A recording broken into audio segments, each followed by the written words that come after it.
I've been asked to give a talk here, not only about the project, but also discuss a bit what's changing in the energy and building energy sector, and also what kind of we can do to make the industry more sustainable. So I'm basically focusing the talk mainly on leveraging computing standard to meet these evolving needs and new requirements for building energy systems and district energy systems. In order to design them better, operate them better, and also better support the system-level research and development of new component that goes into those systems. But first, to provide some context, so this chart here is a Sankey diagram that shows the energy flux in the United States, and you see that a huge part of the electricity generation is basically waste heat today. And a question that we really need to pose ourselves is, on one side, how can we better utilize these waste heat streams to better heat and cool buildings, residential and commercial buildings? And how do we decarbonize the energy flux in the sense that a lot of the electricity generation is coal and natural gas, and we see that the solar energy systems are becoming much cheaper and more competitive, so there's certainly going to be a bigger increase in renewable energy generation, which is right now a very tiny part here, if you see the little bar here for solar energy in the US. And that by itself poses an additional problem then, that some of these renewable energy sources, and most of them are only intermittently available. So it's not only an important question of how much energy we use, but also when do we use these energy streams.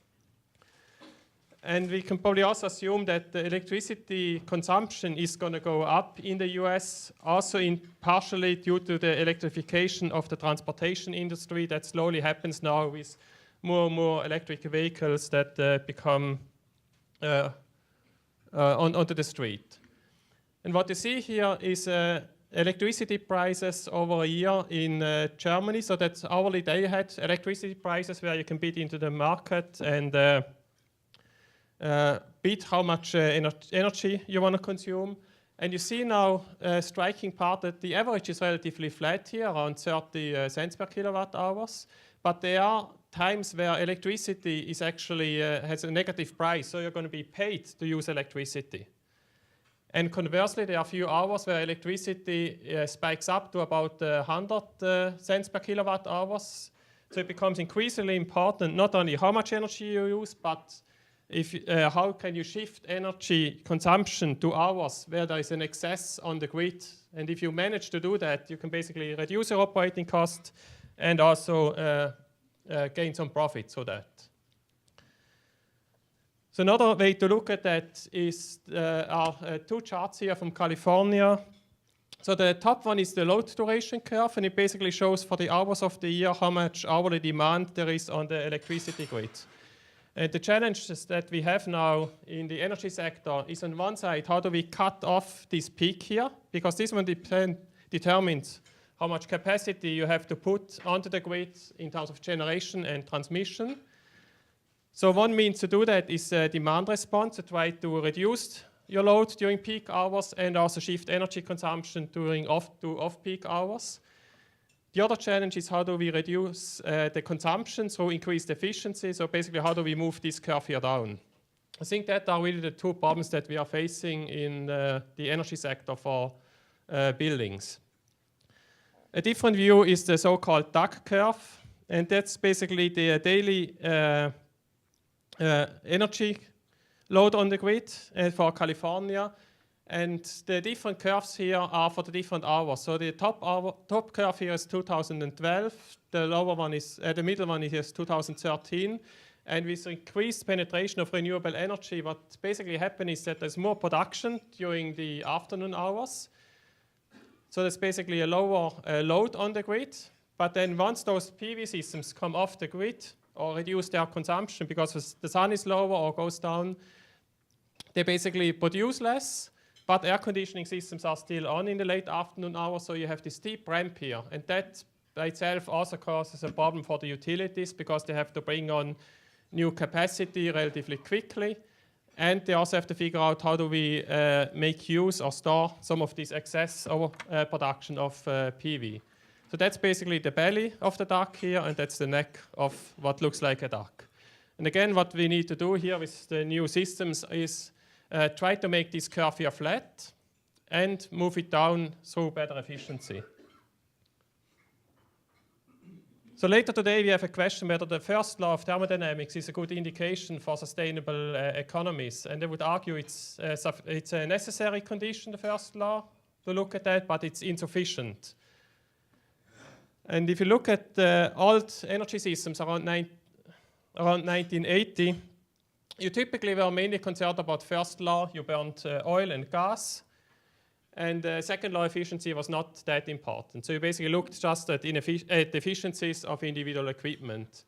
But now with the increased electrification due to the availability of renewable energy systems, we basically build vapor compression cycles. So second law efficiency becomes very important because you penalize the higher temperature lifts you need to provide for the end user.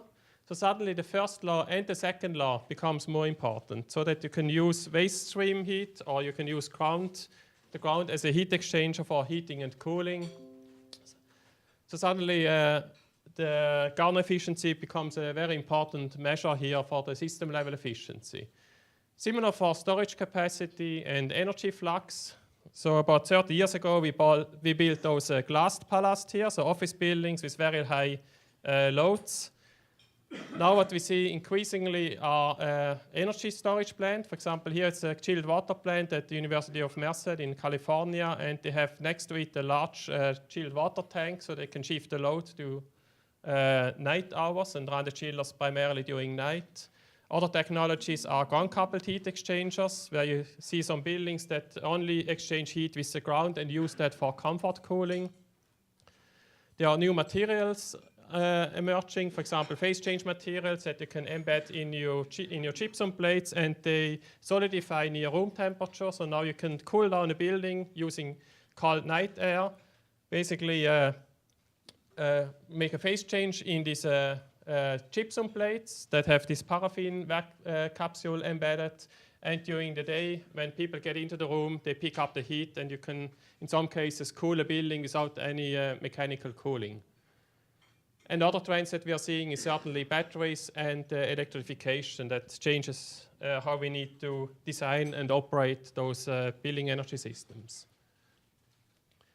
So there's some large development going on primarily in Europe, and that's a picture here from the Swiss Competence Center of Energy Research, where they are looking at the energy grids. And there the approach is essentially so that you have a heat grid that allows individual clusters of buildings to dump waste heat and waste cooling into a piping network so that you can directly share waste heat stream and waste cooling stream between different buildings.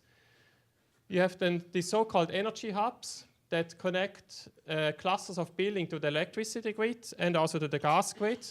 And then overlaid is a control system that allows you then to shift loads. For example, if there's an excess electricity consumption, production, you can store that in heating storage, or you can do electricity to gas conversion to produce hydrogen and feed that back into the natural gas network for later use. So the good part, if you look at our industry, is that there are approaches for much more energy efficient building that are actually have a very short payback. So there was a study done by HOK that looked at the payback period of energy modeling. So energy modeling is basically a process where you build a computer model for building, and then you compute how much energy is used by that building over the duration of a year. And you can then test, for example, what is the effect of better insulation or better windows or different operating schedules. So what this study basically showed is that typically annual energy modeling during design pays back within 1 to 4 months of the operation of a building due to lower energy consumption during the operation. Also, buildings that conduct energy modeling typically have bigger energy use reduction. So the top graph here shows energy use intensity reduction of buildings that are modeled during design and those that are not modeled during design. And there's a clear tendency that if you do energy modeling early in design, that this one will reduce energy consumption afterwards of the building. And it's a very short payback, just in a matter of a few months. The bad news is that we still can't operate our buildings as we intend. So maybe raise your hands if you are comfortable in that room in terms of the temperature. And who is too cold in that room? So nobody too cold? Okay, so I'm personally freezing in this room, even though it's pretty hot outside. So our buildings are typically either overheated during winter or undercooled during summer. And I studied about the control-related problems that showed that about 1/3 of all the control-related problems are due to programming errors. So we built these building automation systems, but typically they don't function as intended. They have a lot of programming errors. And what's scary in this situation is that this study was done about 10 years ago, so for today's building control systems. And they're typically fairly simple clock-based control where you have time schedules that determines when equipment should operate. And then you have PI control loops that basically regulate equipment to set points. But where the industry is heading towards is to do a model predictive control. So that's basically a means where you have a simplified model of the building. You make a prediction how to best operate your building over the next 24 hours and then operate the building accordingly for the next 10 to 15 minutes and then redo the whole computation. So we basically get an increase in control complexity for those buildings, yet we don't even manage today's building to operate them as intended. And if we look further into the future, we certainly not only want to have this predictive capability for large buildings, but also adaptive, grid-aware, model predictive controls for whole clusters of buildings so that you can do load shifting among different buildings if you have a portfolio of them. So the control complexity certainly goes up, yet we don't really manage to control today's buildings the way it's intended. So what we are facing here is really a very hard problem and this one is in a very fragmented industry. I think what we are needing here as a community is certainly to have building and lifecycle management tools that use standardized data format like building information modeling, where we have Industry Foundation class as one of the open standards. And then tools so that we can map this data not only to tools for production of buildings, as we saw in the presentation this morning, but also to behavioral models so we can quickly compute what is the energy consumption and how can we improve the building design in order to reduce energy consumption and also to reduce peak energy demand or be able to shift energy consumption during 2 hours where electricity rates are more favorable. So to realize that, we certainly need models, numerical methods, and also software that scale not only from control to control systems, but to whole building systems, and then to clusters of building and district networks. In some cases, even networks that interface thermal systems with electrical systems, as you saw in the chart before of some of these newer systems that are being built today. We also want to be able to close the performance gap between design and operation. So typically today you design a building and then there's very little measurement being done during operation and very little accountability of the design firm in terms of how much energy is used afterwards. So we want to be able to predict better the energy consumption and eventually also make that as a contractual requirement so that if you're a customer who builds a building that you can sign up and get a guarantee of how much energy is being used under certain occupancy behavior during the operation of a building. Other advances that we are needing is certainly also tools for design and operation of these buildings that automate, for example, how to best lay out the building and automatically determine which energy systems is most effective for a building given its usage and also its climate. So these ones are very hard problems that we are facing, the multi-physics, multidisciplinary problem where we really need to collaborate between people who understand building physics, mechanical engineers, heat and mass transfers, but also people who understand control systems, applied mathematics for the tools, and computer science to realize implementations that can then be put into the hand of building designers. So what can we do about that? So the question is really, with the building energy modeling, how do we build tools such as this Swiss Army knife here that need to cover a variety of use cases? So today, building energy modeling is typically used for doing design, sometimes for LEED compliance in order to get LEED credit, so that's energy rating schemes.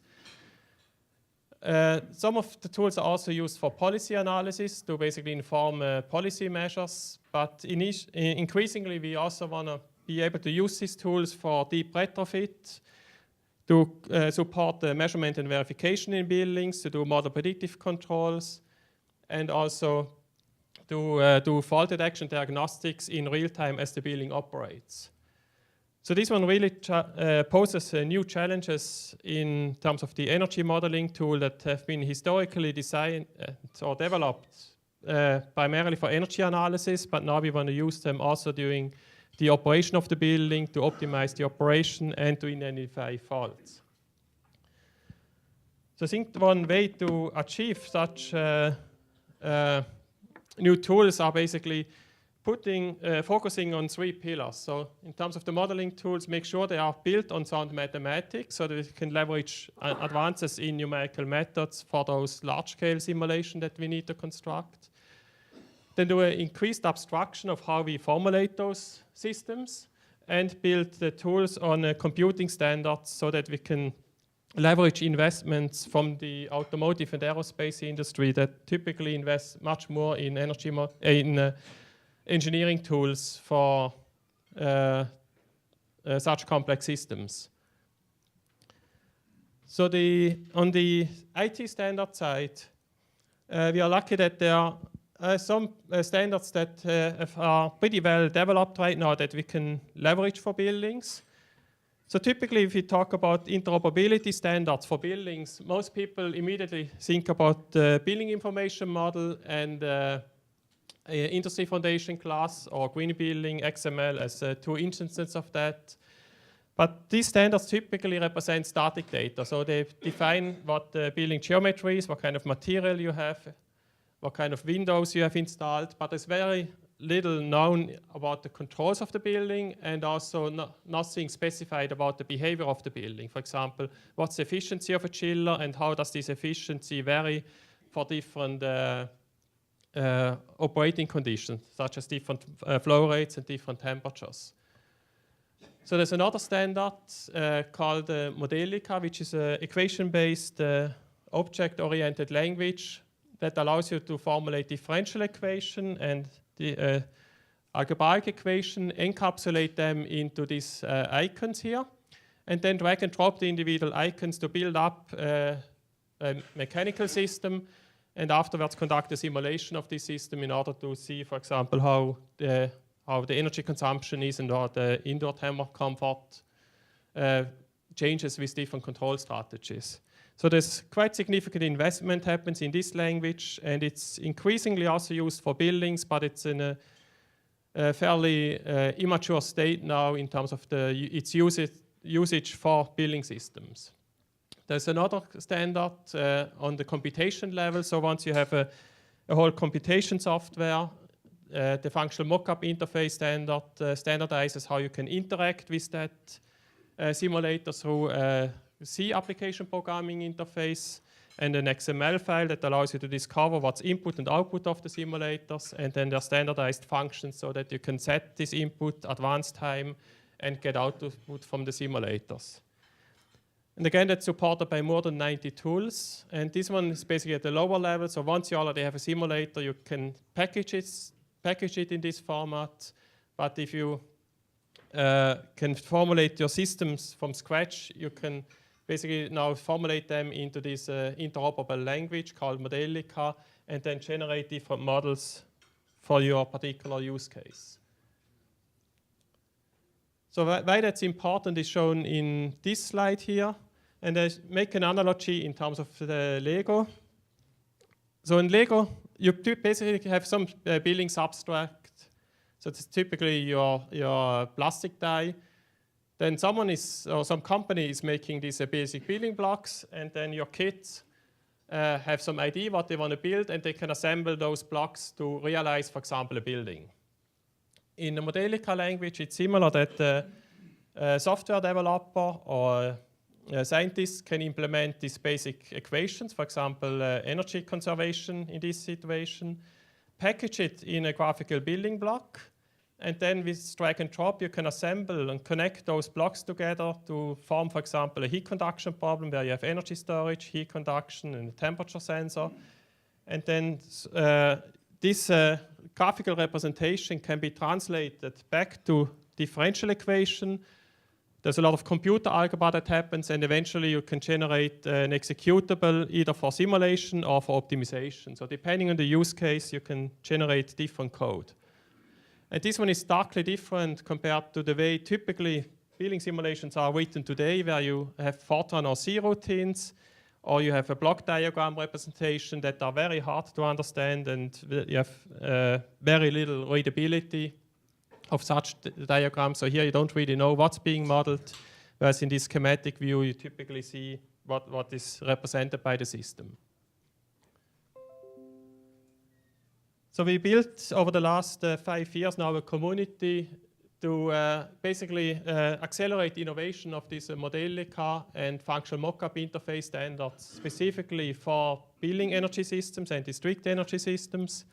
So that's a 5-year project that I'm co-leading under the umbrella of the International Energy Agency, and we have now about 14 institutes from 16 countries who further develop these technologies and then apply it to develop new building systems that are typically outside of the scope of today's conventional building energy simulation programs. There's also some work going on by the Department of Energy. So the Department of Energy has been developing over the last 15 years a software called Energy Plus that is used for energy analysis and also for designing of air conditioning systems and building systems. So we are redesigning now this software using these open standards. And the design basically looks in such a way that on top you have a end user facing application that typically the mechanical engineers or the architects are interfacing. That's built on OpenStudio. So that's a software development kit developed by the NREL, the National Renewable Energy Lab. And underneath, today we basically have a large software called Energy Plus, which is a fairly monolithic code that is very hard to use during operation for operational support. And we are redesigning this lower part now by basically swapping it out with Modelica as a language for representing the behavior of those systems. So that are the differential equation, but represented or visualized in these graphical icons. Then we send those differential equations through a tool called JModelica that is being developed by Modelon, Hubertus Tummenscheid is in the room here. This tool does a lot of the computer algebra and generates C code. It then generates a functional mockup unit that's basically an executable that conforms to this functional mockup interface standard.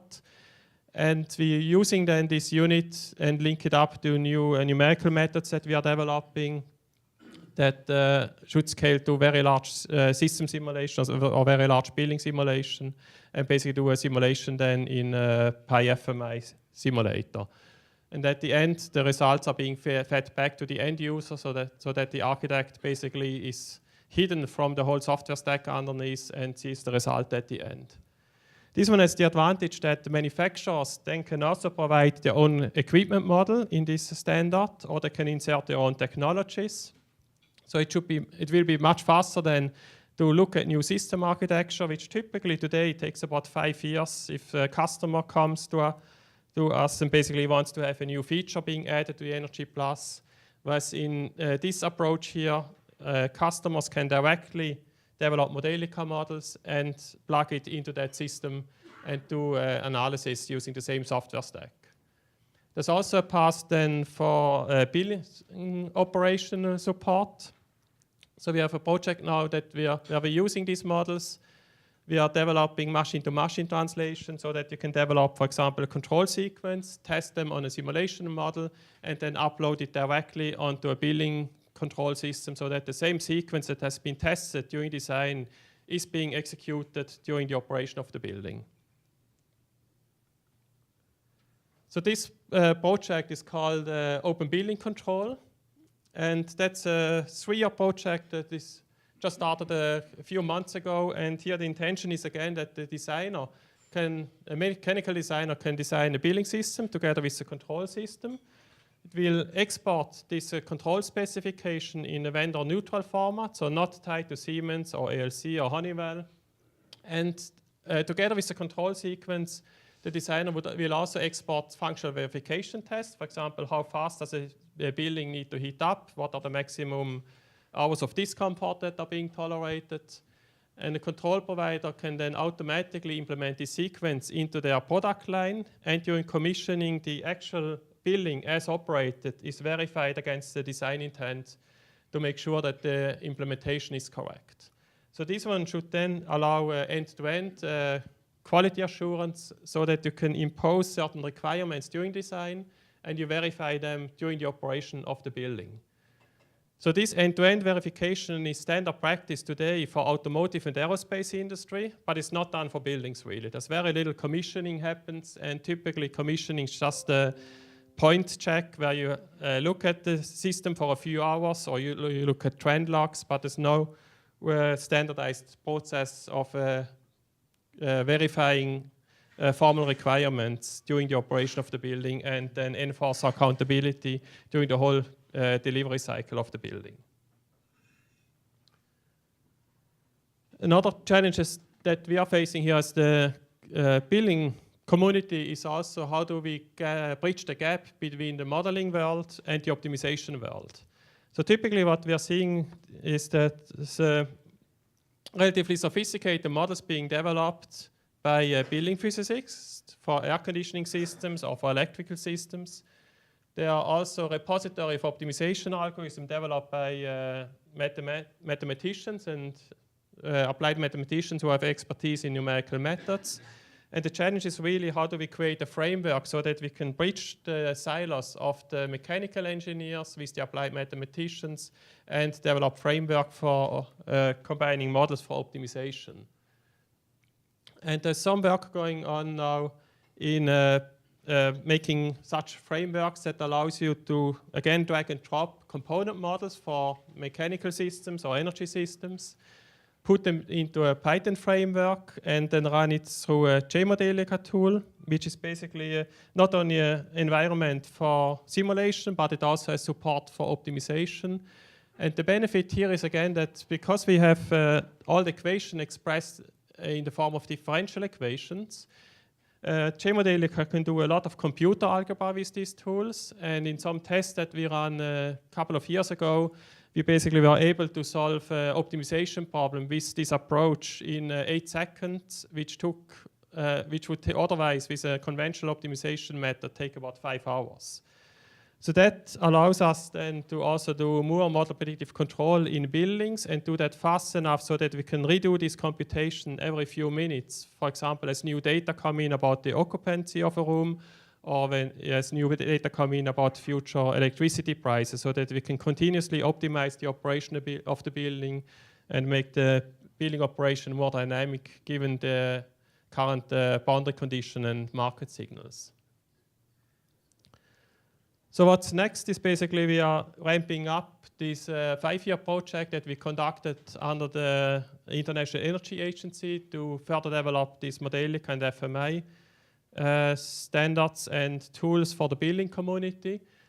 There will be a kickoff meeting in August together with the Building Simulation Conference, and that meeting we basically start a new 5-year research phase, this time conducted under the umbrella of the International Building Performance Simulation Association that further develops Modelica tools, FMI tools, and also data mapping from building information models like IFC to these Modelica tools, and also of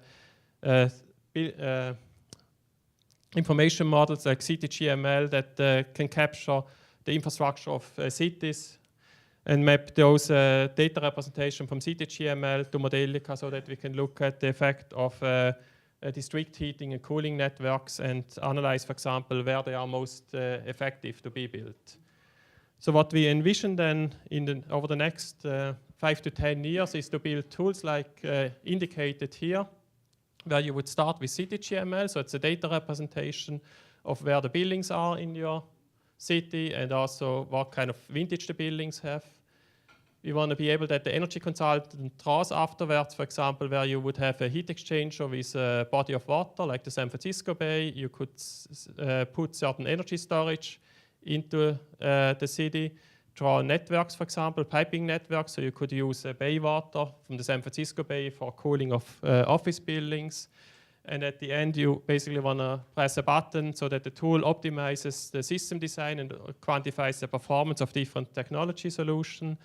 And gives afterwards the building designer information, for example, when it makes sense to invest in better envelope, so better insulation, when do you want to invest in increase of individual heat pumps, or when do you need to do a system change. For example, if you want to have a certain energy use reduction, it may not make sense anymore to invest in better insulation and individual heat pumps, but rather you want to have a district heating and cooling networks and make this architectural change, because this one should at the end lead to lower payback once you target deep energy savings.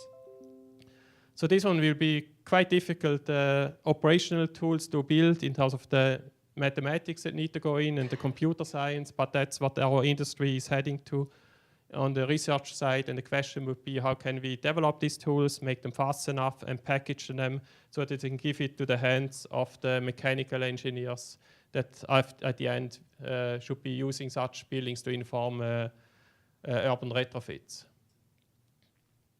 So to summarize, I think the principles that we are following here is really to, on one side, to stay at the mathematical level as long as possible. So rather than building simulation tools, as we wrote in the last 10 and 20 years, we basically just want to define the differential equation in this Modelica language and let the tool generate afterwards simulation programs so that we can do computer algebra and use more efficient numerical solvers that scale better up to very large systems. So you want to generate the computation code really as late as possible, only once you need to do a simulation. And also another aspect that we are following is to use and contribute to standards as far as possible. Because the building industry is incredibly fragmented. There's very little investment that goes into tool development such as this one here. I think we really need to look out of how can we better work together with other industries that are typically about a decade ahead of the building industry when it comes to computing tools, like the automotive and aerospace industry. So the question is, how do we leverage those standards and apply it to our ecosystem and contribute where needed to the extension of these standards? So it's this one that concludes my talk, and happy to have any questions, answer any questions. One of the challenges we face is boundaries. A building ends up being an envelope, and then sometimes we work inside of that envelope. We very seldom have this ability to cross outside of certain boundaries.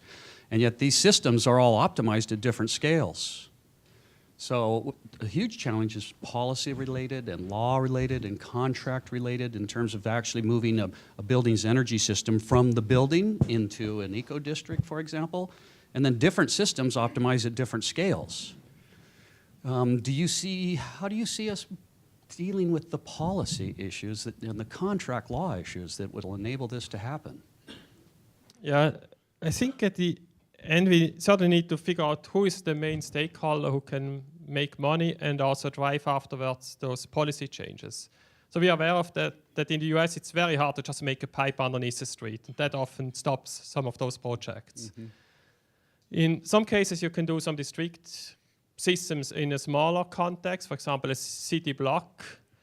There are models where some of the streets are being privatized in new developments, for example, where the city doesn't own the streets anymore in order to get around those laws. But I think at the end we have to ask ourselves, how far do we want to go with energy reduction? And if you really have energy reduction targets of 50%, for example, and want to do the cost effective, we should loosen up those policies to make it not that hard to put the water pipe for district heating into the ground. Because at the end we already have sewage, water, we have telecommunication underneath the street, so it's not something completely new. Mm-hmm. I think we have to think a bit outside of the box, how can we change this policy? There's also, in terms of the economy, feedback that we often got is that energy prices are basically too cheap to pay for a lot of those systems. However, if you can now manage to free up rentable space because you don't need a chiller plant in your building, and you don't need, for example, a cooling tower on top of your building, so suddenly you can make a restaurant up there. So now you have a high premium rent space that you can actually use, and with this additional income you can pay for those systems, and sometimes even pay more than what they cost. And for example, a district heating and cooling plant, you could put that somewhere underneath the highway where you can't rent space anyway or build another building. So there's a lot of wasted space that could be used for some of these technology investments. Thank you. Nathan? I think it's more in the way of a comment or just an observation. But we had Vince Cushing here from Q Coefficient last year. Yeah. And they have seen double-digit, and not 13%, maybe like 30% performance efficiencies by recasting the power consumption, energy storage system of large structures without limiting the interface at the meter. And so large company interfacing to a power grid corporately to share appropriate information. They're seeing these, and they had last year at the time of COFES, they had 5 of their 200-story buildings and 150-story buildings already, and they had 30 customers coming along because it's like so much energy savings. Now, I think the question that I've got is, how are you working with companies like Q Coefficient actually? And I saw that you're right there in that transition. You've done a lot of research and you're in that transition. So for us, especially since the charter was, what can we do? How are you working with those firms at that scale that are actually turning the economics for the large companies and sort of serving as sort of a complexity era, connecting node to allow this technology to make it into those markets? Yeah, so the different time scale is how we work with these companies. And we know Q Coefficient quite well with Vince Cushing and Gregor Hense. And they are using the Energy Plus simulators that is being co-developed by our group. That's the one that we are redesigning now to actually make it easier for companies like Q Coefficient to do this kind of work. What Q Coefficient is primarily doing, and you mentioned the large building size, a 150-story building, and model predictive control for very large building can be done today because you can afford the upfront engineering costs that's needed to set up such a system and to build a model that you can use afterwards for the optimization. Big challenge is how do we get the engineering costs down so we can also do that for the smaller buildings. And that's what the project that I showed before, where we have this Python framework that basically is titled Occupant Responsive Adaptive Model Predictive Control. And the adaptive part is basically targeted in such a way that we want to build simplified models and then do a model identification or machine learning in order to train that model as the building operates. And that's one approach how we think is most promising to actually get the engineering costs down. And then you can also do some more advanced optimization methods that the Q Coefficient can't do right now because the simulator was never really designed for that. Because that started about 15 years ago, the development of the simulator where model predictive control was really not on the horizon for this industry. And all these tools that we are developing are open source and developed together with the industry. So we basically want to give that out to the market afterwards so that they can build products on top of them. And just one more question. What are the key engineering cost drivers that prevent that high aggregate small structure engineering firm from using this type of optimization? Yeah. The key driver is that you need to have a reasonably good model of your building that basically characterizes the energy consumption and the dynamics of the building. So building that model is a key challenge right now, not in terms of how hard it is, but the time it takes to build it. And the approach that we are doing now with the project that I showed here is to have simplified models and then do model identification. As the building operates, we basically get measure data in and adapt then the model to the actual building and then use that for the prediction. And I think that seems to be promising for smaller commercial building, of which there are many. And that's our approach, how to get that into the market. But at the end, we are not selling the product. We do everything open source development and work with the industry that then can adopt those products and put it into their commercial offerings. And with that, we're right on time. Yes, we are, but we're going to take one more comment question Okay. from Jack. Yeah, this one here. On the right-hand side, you verify against original design intent. After that, how do you confirm that it will be fit for purpose? Yeah, you're asking the hard questions. So whether it's fit for purpose is something we want to test here by linking the control sequence to an energy model where available for the building. Those are So hypotheses. that's a hypothesis, yeah. So there is certainly some pushback from a lot of the people on the advisory board that most buildings don't have an energy model. But I see this, the current situation is basically so that if you have an energy model, we can use that to verify whether it's fit for purpose. If there's no energy model, we propose to use a prototypical building, so that's a building that's close to what is eventually being built. And the alternative would be to not impose any verification tests, so not to test at all whether it's fit for purpose. And that's how control systems are designed today. So literally the industry, if you build a commercial building, the mechanical engineer, in the best case, writes a Word document that basically says how the building should be controlled. He throws that to a controls implementer. This one implements some control sequence that's typically close to a previous building that he did. It may not even correspond to the actual specification. And then there's very little testing being done during the operation.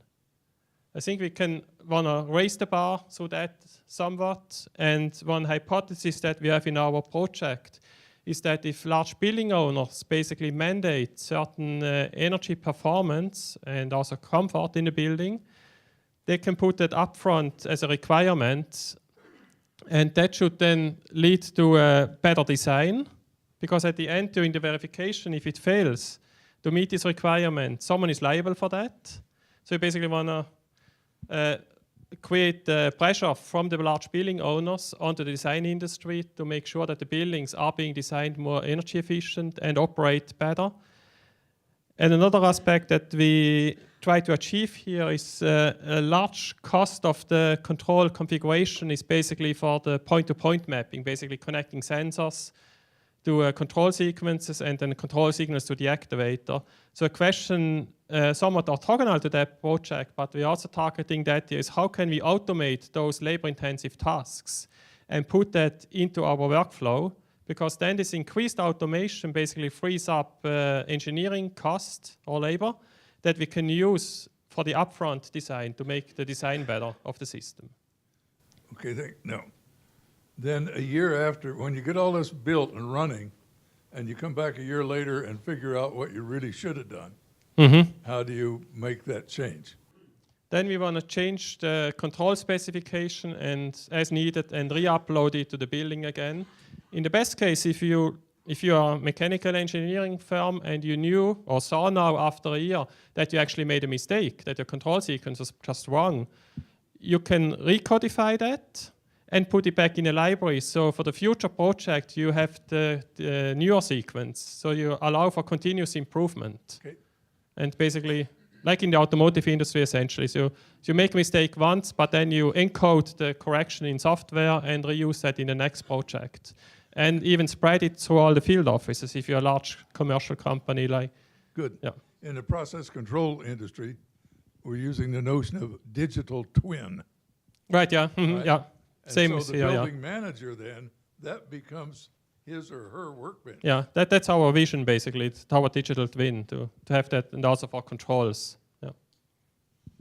Okay, our next 4 contestants, come on down.